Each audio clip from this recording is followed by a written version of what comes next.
Hi there, everybody. Thank you so much for joining us on what is now a monthly meeting of the Diggs tribe. And we are here to keep everybody informed and educated about what is actually happening in the real estate space. And the reason I say actually is because there is just a tremendous amount of fear, emotion, misinformation. I'm not going to say fake news because that's overused. So let's just say misinformation and opinions masquerading as facts. So we're not going to get into any of that. We're actually going to talk about real information, real stuff, so that you can make informed decisions about what you should do with your real estate decisions in the near future and maybe in the not too distant future, right up until maybe even the end of the year or into first quarter. So I have with me two really special guests and then a third guest that's joining us via video interview. First up is Shay Case with House America Financial. Did I get it right? You nailed it. Oh God, I usually botch it, so I'm feeling pretty good about that. Shay and I have worked together. He's been helping my buyers and my team's buyers it's not fair bringing Madison Rose on this one. I cannot concentrate with that cuteness right there in front of my face. Okay, sorry. Shay has been handling our finances for so many of our buyers for the last, 15, 20 years, a really long time. And he has always done a fabulous job of not only making sure they get a great deal, but more to the point, they get a experience buying their house that doesn't have untoward drama and surprises, because surprises, as I say, should only happen in a blue Tiffany box. So Shay, what's going on with mortgages? Interest rates are pretty darn low.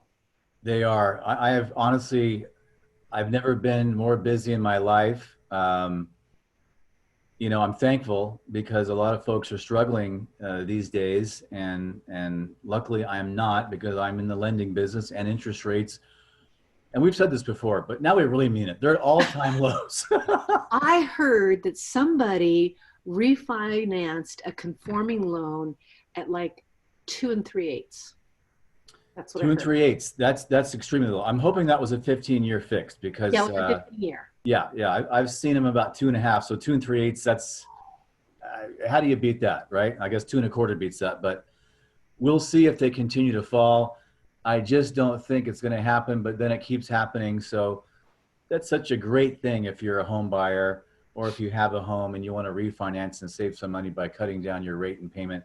The rates are just so low that the money is just so affordable. It's the lending industry. We are your friend, your ally.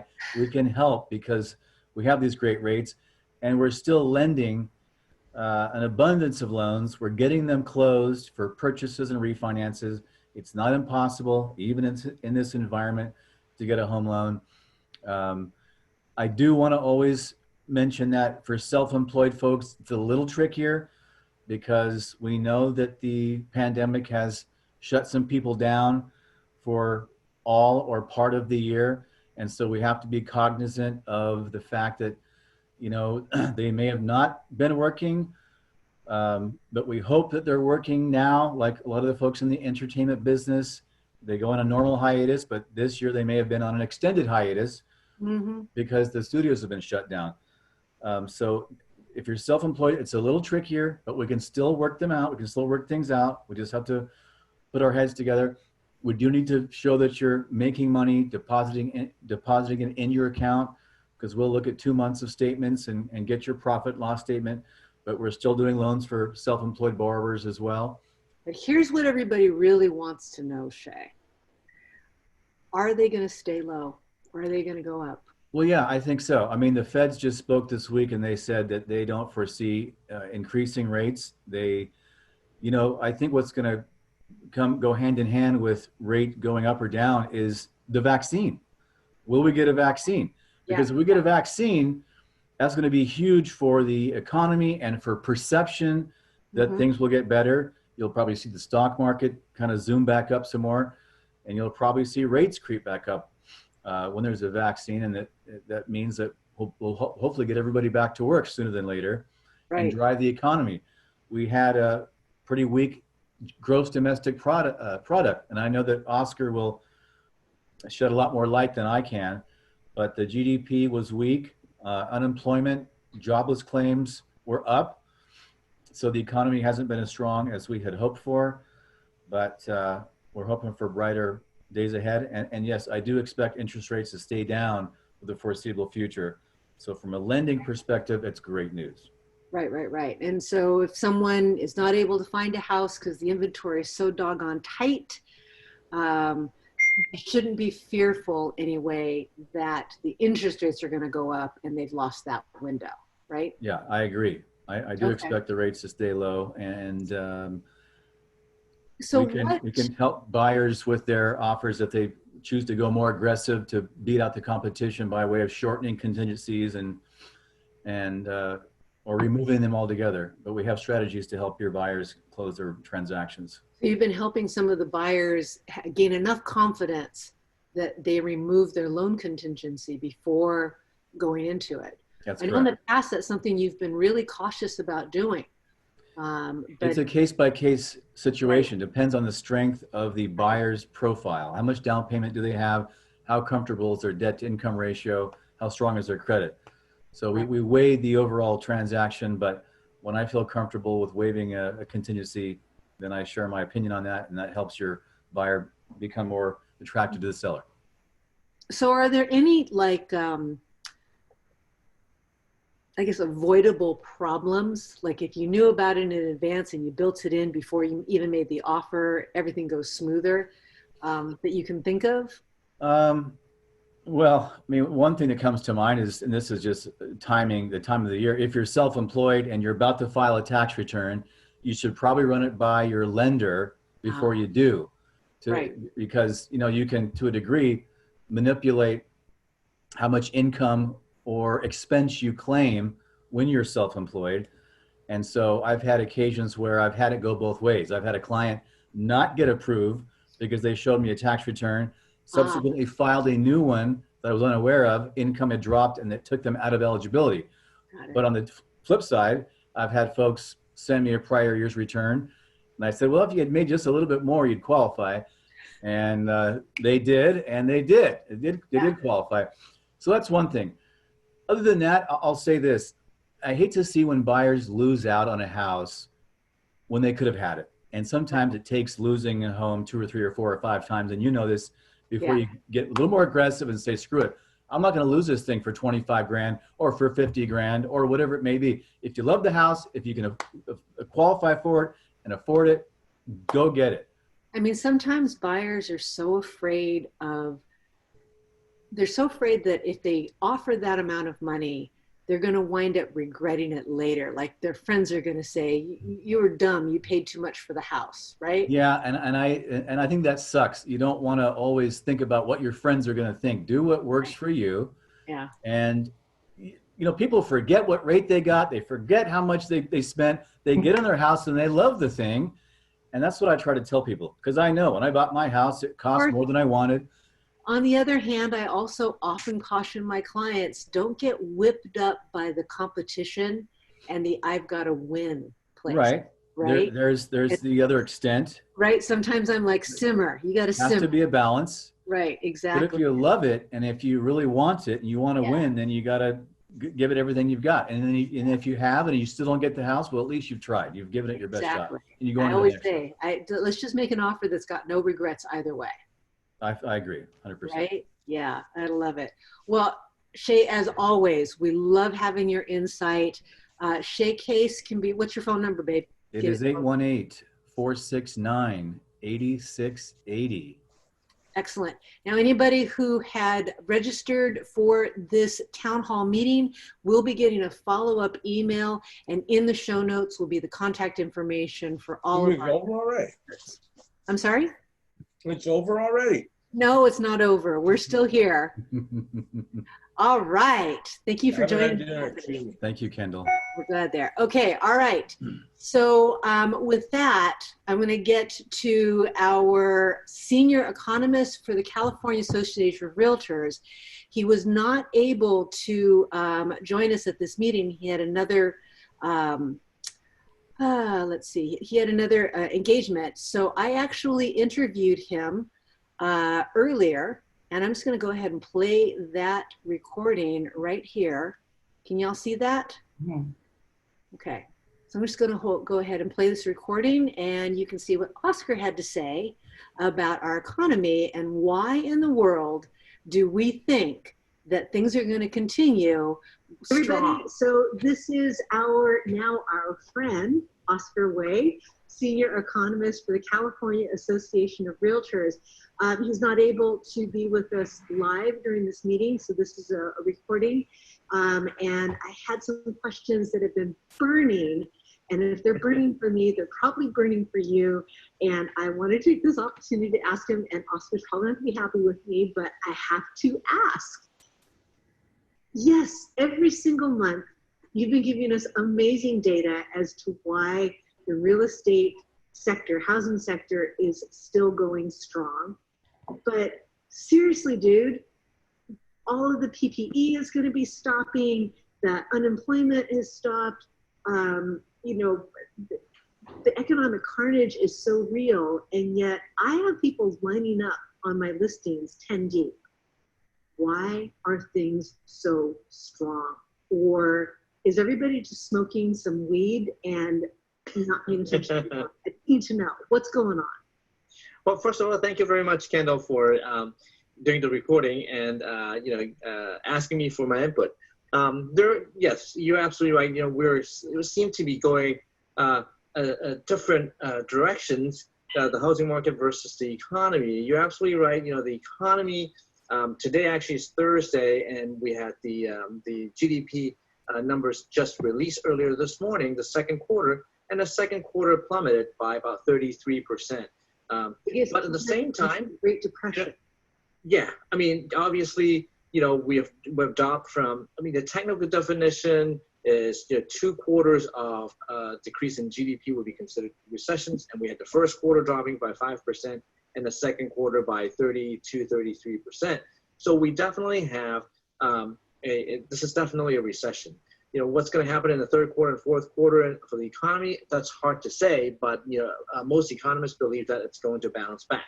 But even with that bounce back, let's say if it's a sharp bounce back like 10 or 15%, you know, a 15% bounce back from a 32, 33, we're still going through a very tough time right now. Right. Now, the housing market is a little different, as you said. You know, we're looking at some of the slides that, you know, I will share with you and with the audience is, you know, the June sales number that we have. You know, it looks like May we actually dropped quite significantly, but June actually bounced back a little bit, still down from the year before. But if you look at the pending sales, you probably know it firsthand. Look at the pending sales, the pent-up demand.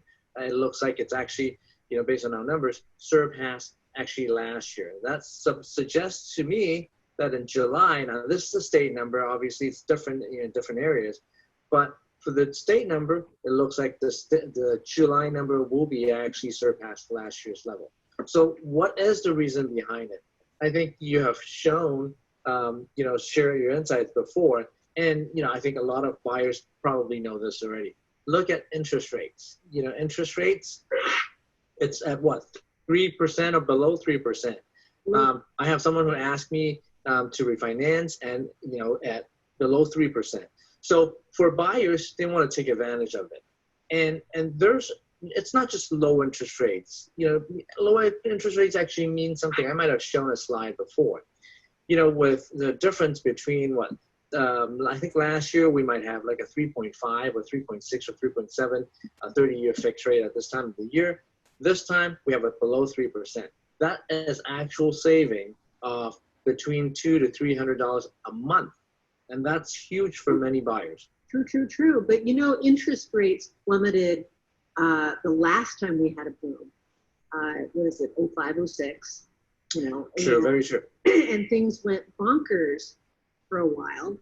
And that wasn't so long ago. People still remember when the rug was pulled out from underneath our feet. So low interest rates can't be the whole story. What else is Yes and no. So yes and no, you're right. We had low interest rate too, but we go back to 10 years, 12 years ago, the Great Recession. I mean, we call it the Great Recession. It's not so great, but it's a Great Recession. Last time, I think interest rate was still, even though it was at that time low, was about 5.5. Yes, This time, it's it's come actually off of 9, almost 10. So the drop, the right. relative drop is very similar. Very, very true. Well, actually, we have been, I think in 2005, 6, and 7, we had, rates at 6 or 7. So it did drop quite significantly, to 2007 and 2008. So, but the other part of it is, besides interest rates being very low this time, the other part of it is in the last recessions, we had a lot of buyers. I think I mentioned this before, a lot of buyers over leveraged in the years before the recessions. So they put down let's say 0% down payment or even 5% down payment sometimes. But this time around, a lot of the homeowners, when they purchase their home, they actually have some equity in their house. So that's the reason why I want to bring that up is the equity part of it, and also the foreclosure part of it. Yes, I'm glad, because I was going to ask you about that. Yeah, the foreclosed property, I was just listening to a webinar on foreclosed properties. Yes, we have, you've probably have heard news about 1 in 4 people are not paying their mortgage. That's what I've heard. Forbearance. Okay, so there are people not paying their mortgages, and there are also, the number of forbearance. Now, if you look at the number of forbearance, the number of people who apply to forbearance, meaning, they are, when they apply for forbearance, the Fannie and Freddie would not actually take their home back, even though they may not have paid their mortgages. Now, a lot of people are doing that because, not necessarily because they might have lost their job, but also they just, they're a little late on payment because of, let's say, they don't have as much income as before because of the pandemic. So they applied it first, and the number of people who are under forbearance based on the national number is 8%. Not a huge number, but much bigger than what it was before. I think it was like maybe 1 or 2% before, but now it jumped to 8%. So is this a number that is being bandied about? Is that an inaccurate number? I'll have to take a look at that. 8% and 25%. There's kind of a big difference there. It is a big difference. I have to take a look at the 25% to see what that actually is. Now, so here's a difference to forbearance is applying applying for forbearance, meaning that if they are delinquent for, let's say, 90 days or so, they may not the lenders will not take their homes, foreclose their homes and take their homes. Now, the percent of people who are late on payment could be a lot higher. Now, if you're 30%, if you're 30 days late, you could be behind payment, but you probably were not up for foreclosure yet. It's going to take some time.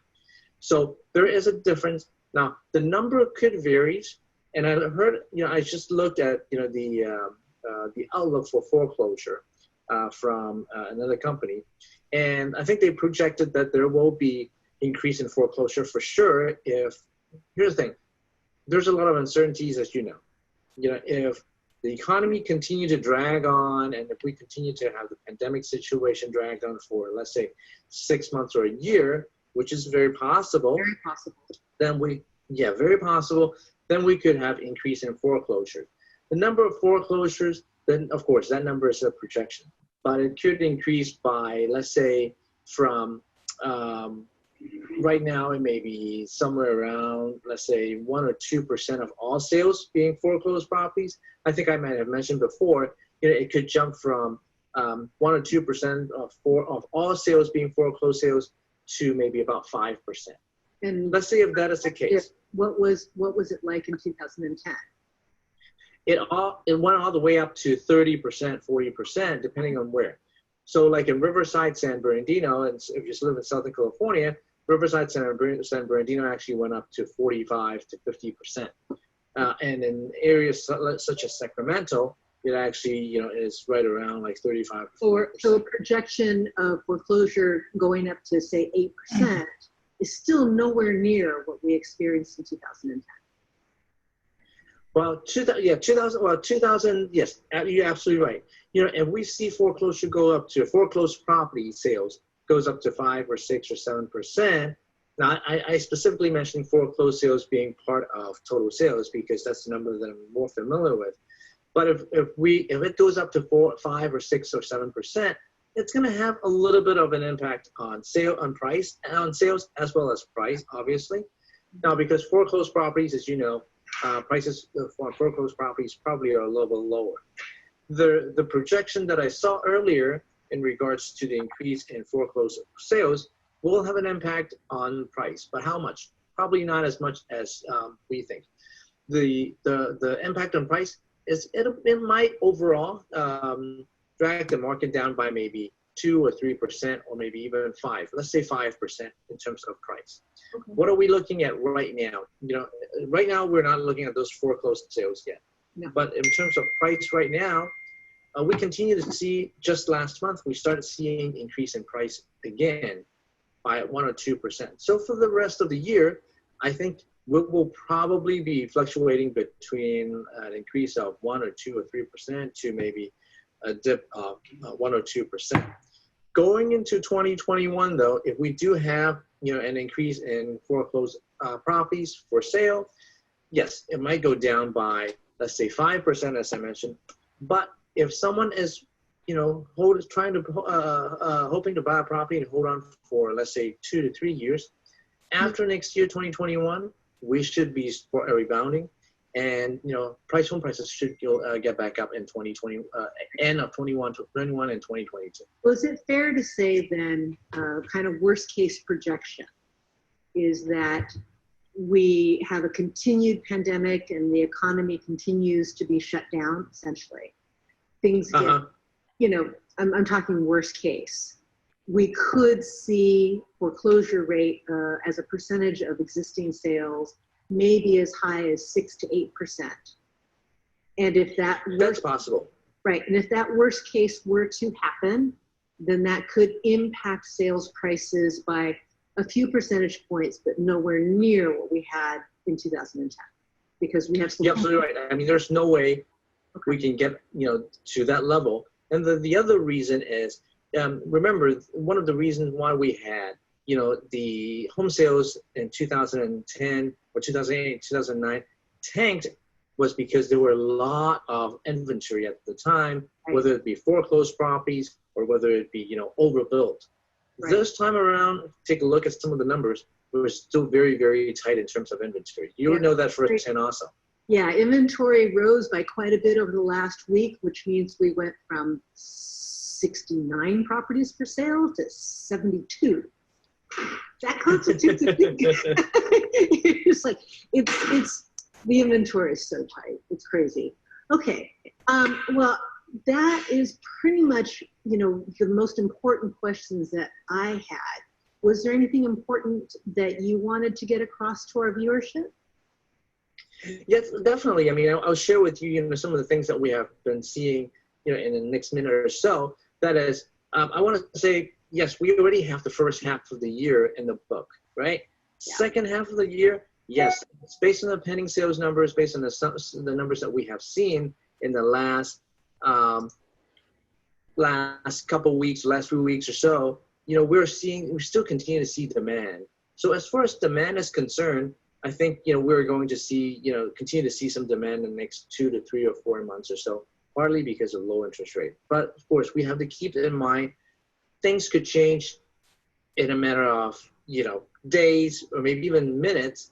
Right. When the pandemic situations continue to drag on, if we start seeing a surge, then things could actually slow down a little bit. So I would say the next 2 to 3 months or so, I think we'll be fine to see some demand. But starting maybe in the fall, we may actually see some slowdown. I don't think it's going to be a significant slowdown, but we'll start seeing some slowdown, both in terms of sales and in terms of price. Prices was really because of seasonality.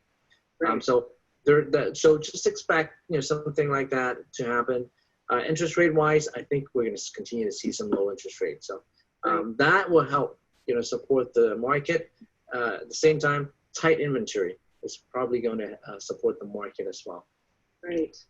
Great. Well, Oscar, as always, I really appreciate you dropping some real wisdom as opposed to a lot of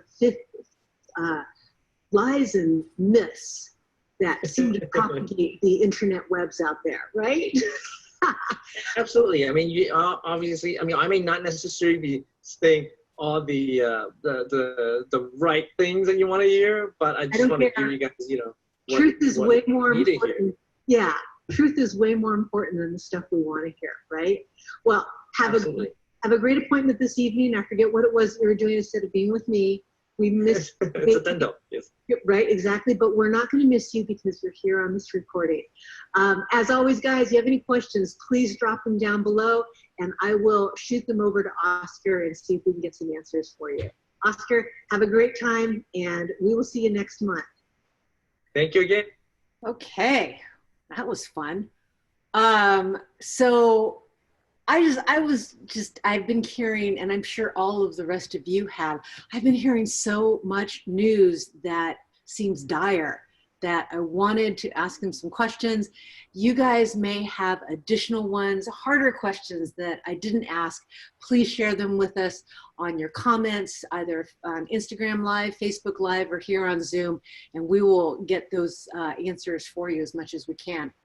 So with that, we're not quite yet, Robyn. She's like ready. She's like ready to go. I just wanted to segue off of what Oscar was talking about, because a large part of doing these town hall meetings is because I see so much information out there that might be national news, and it's being applied to Glendale or Pasadena. And I wanted to get into what really our local markets are. So I'm just going to take a couple of seconds to go through my coronavirus tracker. You guys know I do this every month. And what I've been doing is I've been tracking the actual numbers of new, how many are active during that particular week, how many new listings came on the market that week, how many went into escrow, how many closed, and then some other numbers over here that I haven't determined whether they're useful, okay? So I've been doing this every doggone week, and this tracker is available. It's a live Google link. I will have it in the show notes. You can click on it and see my updated numbers anytime you want to, and if you're a numbers geek, you can study the heck out of this chart. However, what I've discovered is not everybody likes looking at a pretty color-coded spreadsheet. So I did actually make charts for you. Before I do this, let me just kind of show you. My goal here is to show everybody how things are going week to week, how we're progressing. So from week to week to week, you can see we had a huge jump up in number of active new listings that came on in Glendale this week, but also how we did against last week or against last month, year to date, okay? So I just wanted to see, are we getting close to where we were last year this time? And as you can see in July in Glendale, we are actually ahead of last year for number of new listings that came on the market in July.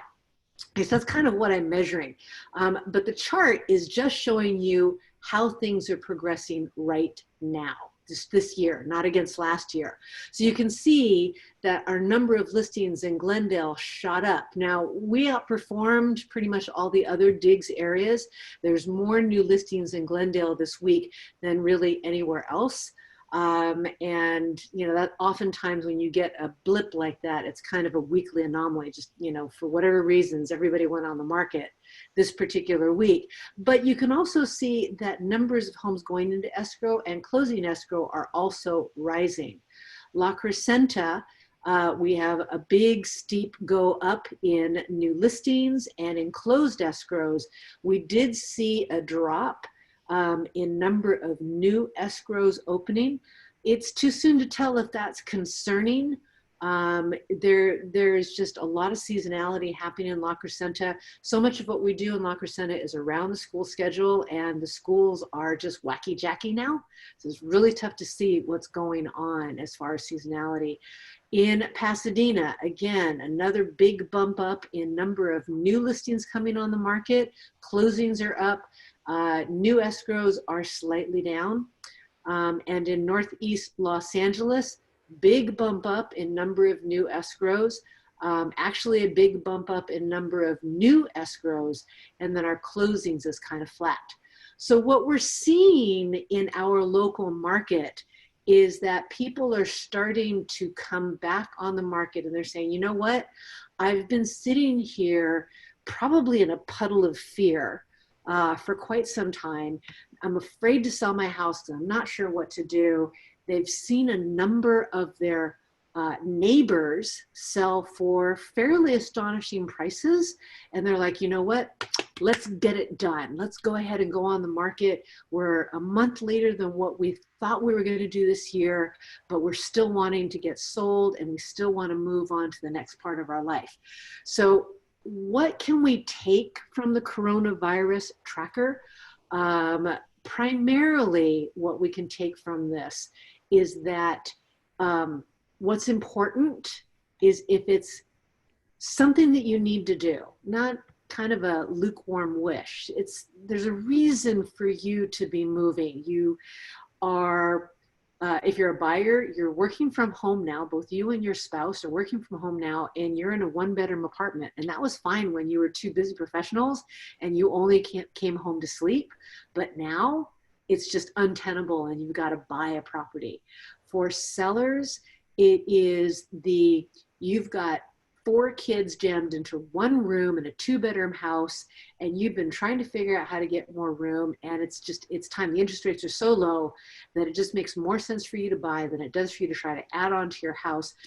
If you're somebody like that, sell now. You heard Oscar. Things may get a little soft in November. Is it soft enough that you should not buy now and wait until November? I don't know.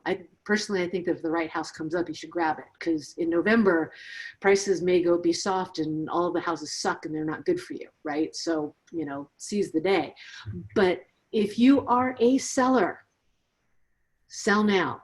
If you're thinking that you'll wait until next year, we're actually past the midpoint for this year. So there's lots of people who are like, I'll sell next year. I got to tell you, next year is like 3 days from now. So sell now, because we know it's good now. We know the inventory is low now. We know the buyer demand is there. More to the point, we know that the buyer confidence is there. They're feeling like, yeah, it's okay to buy a house. I have a job. I'm going to be able to pay. They're not flinching. They're buying. So call me. We can talk about it. Okay. That was my coronavirus tracker, an update. So what I'd like to do now is to introduce my good friend and a vital part of the Diggs Optics team, Robyn Navarro. Hi. Happy to be here. Yeah, I've been practicing that for like a half an hour. Felt the resonation of that. Good to be here. Hi. What a great fit you're putting on, Kindle. I'm happy to be here. So let me explain who you are and what it is that I'm hoping you will help us with. So Robyn is my stager. She is the one that I recommend above all other stagers for me personally, because Robyn understands my goal of telling the story of a house, the unique story of the house, so that the right buyer falls in love and can't live without it. And that's what we do. There's no cookie cutter anything in what we do, is there? No, any home is individual, and every home is different. Every project is different. So yeah, well, I'll actually have, I pulled some slides of how that's not necessarily the case in the staging world, but in any case, so the reason that I wanted to have Robyn here is that in the past, we designed and staged for a physical visit to the home. Like people were walking in the front door, and we were thinking, what would they see the minute the front door opened? How would they navigate through the furniture? How would they use the rooms? And we were telling a story that was based on a physical visit. And those physical visits are a lot harder to do today, right? And so, Truly. right, and Robyn and I, we love new, we love learning. That's why we're friends. And from the very beginning of COVID, we have been trying to figure out the best way to help our sellers prepare their homes for sale, right? So I know that you gave some thought to this, ever the prepared person. Let's talk about how sellers should be thinking about preparing their home if they want to sell during these COVID times. So first of all, I think it's important to feel safe within the process. Right. And there's so much unknown, and things are changing daily, if not weekly. And there was a furlough period for us when it first hit, and we shut down for 2 months. Everyone went on furlough, and I just felt that would be our best practice to keep everyone safe and be a responsible owner. So we're back, and it's crazy busy out there for us. But as a homeowner during this time, there are absolute ways that one can prepare on their own without having a physical staging team come in. And you and I put our heads together and we talked about, wow, how can we present a product where there can still be value in it, and creating a beautiful palette and aesthetic and prepare the home for photography. That still can be done whether I'm physically in the space turning it around or not. So that's where we started our conversation. And with that, I'll go back to what our approach is and has been for 10 years, which is the punch list. Not everybody's a contractor. Tell us what a punch list is. Okay, all right. Well, the punch list is that's our lingo. So when we go into a home, specifically an owner-occupied home, we'll walk into the space, photograph the space, and then put down a room-by-room line item list of all the things that should be done prior to staging. And that's a service that we offered prior to COVID. Give me a couple of examples of things that might go onto this punch list that needs to happen before you stage. Absolutely. And then I'll go into how that would relate to someone working on that on their own without us helping in space. So it would read like living room, dining room, master bedroom. And living room, for instance, it would say something like, remove chair at northwest corner, edit books by 50%, remove artwork, patch and paint as needed, remove items from countertop that aren't a daily use. So a big part, I have to say, a big part of staging is decluttering. And there's so much value in decluttering. Prior to anything happening, all that does not need to be there should be removed. So we're trying to create a really clean palette. And that fell in really well to what you and I spoke about in terms of creating our online consultation. Right. Yeah. So tell them about that online consultation, because what a great way to be able to get that advice from a professional designer like you with, especially if you're not comfortable having, you want to keep as many people out of your house as you can. Mm-hmm, mm-hmm. What did that look like and how did that work? So, from the get-go, it was great. People were receptive. It was a lot of fun for me. And it actually worked. There are a few bumps that need to be, we need to cover that. But now that we are a Zoom world and we're communicating and meeting and collaborating on Zoom, this just made great sense. So for the online consultation, before I would be walking throughout the space, now what we're doing is the homeowner is in the space with their laptop or their iPad or their phone, and it's flipped, and they're walking me through this space. And as we are in each room, I already know what we need to do within that space. It's a two-part process. One would be what to remove or reposition. And then the second would be suggestions of what they can bring in, whether they're renting it from Upstage or acquiring it on their own. So, that works really well. And then after we go through the entire home, and put the punch list together. That's basically their homework of what they need to do after the conversation to further prepare themselves for their photography, because our job is to make everything look camera ready. Because the way that the home presents on the MLS is the first opportunity where people can see your home. So the better the photography, the better the staging, the more essential bodies you're going to get in the home to see and view and experience the space. So that's pretty much how it goes. So I'm going to ask you the hard questions because, you know, I should have been Katie Couric in another life, but I'm not. So Fire on. yeah. Okay. All right. Okay. So like so many of the showings now are really online. Like you can't get into the house unless you have an agent and you've got a pre-approval and all, you know, open houses are a thing of the past, baby, right? So since most of the viewings are going to be online now, why not just do virtual staging, where you have some computer geek in a country far, far away who takes your picture and they insert, you know, a virtual chair over there and a virtual piece of art over there. And then they recover the floors with this virtual carpet, you know. I mean, why not do that since all of the showings are going to be online anyway? Why go through the bother and expense of physical staging? Well, I'll tell you why. And boy, physical staging or virtual staging has been around for a while. But when COVID hit and everyone was, you know, banned from walking into a home, boy, did it surface greatly. And, you know, I always keep my eye on my competition. And I've always, you know, during this time in particular, check out what companies are surging in virtual staging. Some are really good. Some are really good, very believable. It looks amazing. Most are not. However, the disconnect, I mean, most aren't. And then for me, from a business point of view, it's something I would never do because it really doesn't fall in terms of what our culture is and the narrative that we're trying to create. But virtual staging has some positives in terms of showing what one can do with a space, but then it drops off the cliff at that point.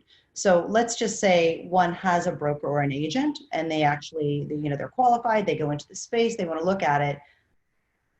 They walk in the front door and it's this empty blank space. And, you know, I would say virtual or not, real staging, same thing. When staging is so important because most people can't see themselves in a space. You'll walk in and you'll see 4 walls and a floor and no one will really know what to do with that space. A part of staging, at least in terms of our approach, is creating soul and awe and creating a space where everyone can see themselves in that space. Right. So we try to tap into an emotional response as one is, you know, entering into the space, even when they're viewing it online.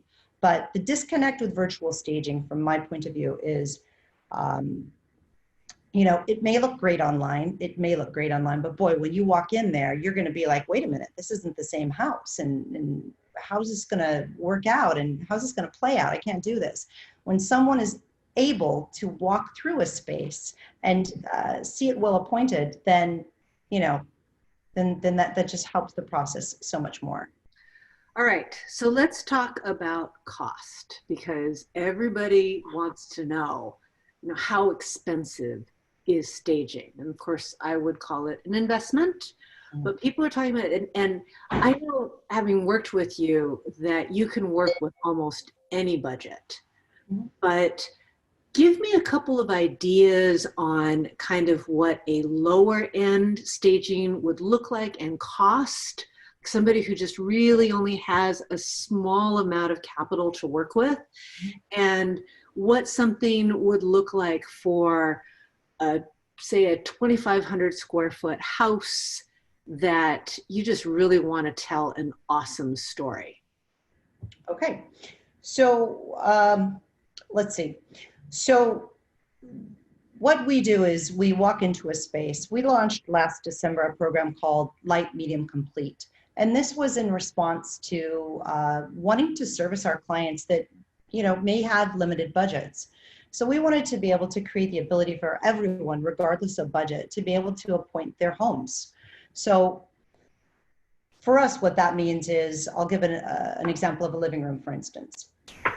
mind you, we can stage for price points ranging from 600,000 up to 7 million. And with our background and our inventory that we've put together throughout the years, we can stage within those price points, but also all different architectural styles, transitional, contemporary, modern, and so on. So what that light, medium, complete model looks like is, if we're talking about the same living room, if we were to appoint a living room, it could look something like floor rug, couch, 2 chairs, 2 side tables, 2 table lamps, tree, artwork on the wall, decorative pillows, decorative accessories. A distilled down version of that would be our medium, which would be floor rug, couch, 2 chairs, maybe 1 piece of art, couple pillows. If we go to light, it would be maybe floor rug, couch, and chair. So it's the layers that you're kind of, taking back. It's exactly, it's like peeling an onion. So we'll present that and we'll have that conversation with a client. But really, even though that's presented, I always end it with saying, let me know what it is, what your budget is, what you're comfortable spending, and we'll make it work. But I need you to know this is what it's going to look like. So full staging is a fully appointed space, and it's something special. Medium is also great, and every home is different. But that's pretty much what we put I think together. it's really important to understand that what people are paying for when they get a stager is not the furniture. What they're paying for is your design talent and your ability to put together a story far better than I could anyway, right? I mean, that's just the whole point. So, all right, let's talk about some fun stuff, because you and I said we wanted to give people some practical stuff that they can use in their home, like if they're getting ready to sell. So, first question, what color palette is in style right now? What color palette is being overused? And what do you think people should be thinking about right now, color-wise? Okay, so it depends upon, we need to talk about context. If we're talking about selling your home, that's very different from interior design. Yeah. So when one is selling their home, what you want to do is you want to make it as neutral as you can in terms of your wall color, often your furniture as well. Sometimes a home will call for a pop piece where you'll have a really funky chair or something, or a great piece of art. But again, it does depend on the house.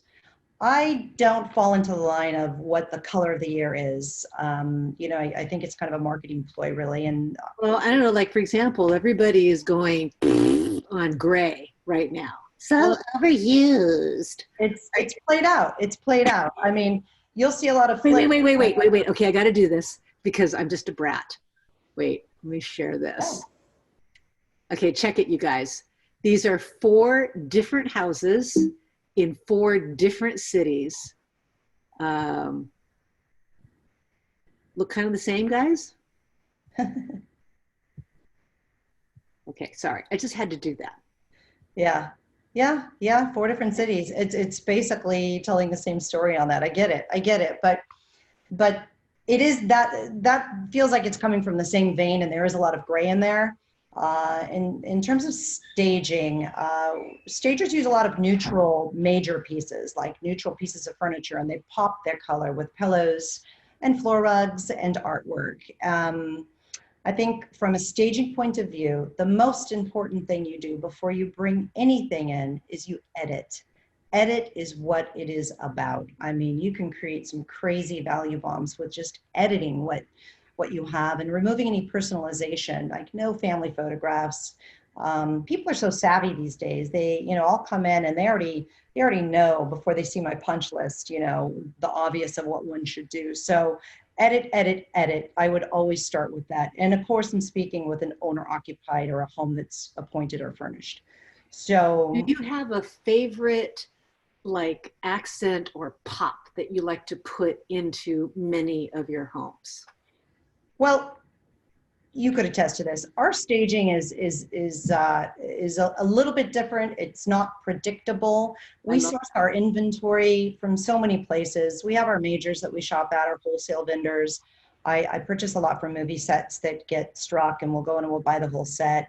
We purchase from private parties. So that's part of the soul that we're trying to create within the environment. And yes, we do like to put something in it where when the buyers were able to walk throughout the space, you know, they'd come back and they'd be like, what's that 6 foot tall house with the house with the 6 foot tall obelisk? What's that red deer horn? And that, what house was that? So we like to put something that will evoke a memory, and people will remember the house just for that one particular object. Nothing that would overwhelm it, but we like to bring in fun and quirky, and generic is not where we're at. And Don't have the golden flying pig that you put in now and again. Flying pig, that's a good one. That's a good one. Guy. It's fun for us. It's fun for our designers to be able to pull from something that's not, you know, predictable. Awesome. Well, Robyn, always a font of knowledge. I hope that people are able to glean a little bit from what you're talking about to feel like either A, with a little bit of advice from Robyn and myself, you could stage and edit on your own and not incur the large expense of renting the furniture and having a designer and a whole big install, or understand that when you do that, we pretty much handle everything after you edit your stuff, and make that story happen and make a lot of profit happen for you as well. In almost every case that I can think of one house where that didn't happen, but every other house that you have staged for me, my clients have sold it for far more than they thought they were going to get. And that's what they thought they were going to get staged. And then we did better than that. So it's lovely to deliver that kind of profit to my clients. Meet and exceed, absolutely. Right. Meet and exceed. You gotta love that. All right. Any last thoughts before we say good night?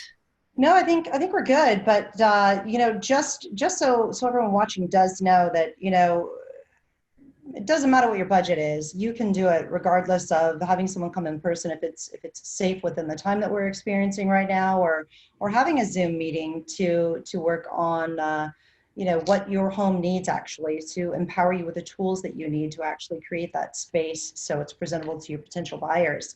And Kendall and I together have done a few online consultations, and it's a lot of fun, and it's painless, and everyone gets engaged, and yeah, it's great fun. So we're happy to help out. We are nothing, you and I, if not flexible and able to, you know, bend and weave where we need to serve our clients, right? Absolutely, absolutely. Yeah. Guys, this has been another Diggs Town Hall. We do have one more scheduled in August. It will be at the end of August. When we started these meetings at the beginning of COVID, I thought this is something I'd do once or twice and we'd be done. But it looks like COVID is continuing to rock our world and to pull the rug out from underneath us. So we'll continue doing these town halls for as long as I think things are changing rapidly, so that you can make some plans and avoid those nasty surprises, because no one wants a surprise, unless it's in a blue Tiffany box, in which case that would be okay. Other than that though, so guys, if you're seeing this on the recording and you're thinking, but why didn't they ask this? Be sure to put your questions down below in whatever platform you happen to see this recording. I will make sure to either answer the question myself or to ask the expert like Robyn or Shay or Oscar, our senior economist from the California Association of Realtors, and we'll get that answer to you. Thanks so much for joining us. Thanks for being a part of my tribe. And if you want to sell your house, of course, I'd love to talk to you. That's it for now, guys. We'll talk to you later. Bye. Bye.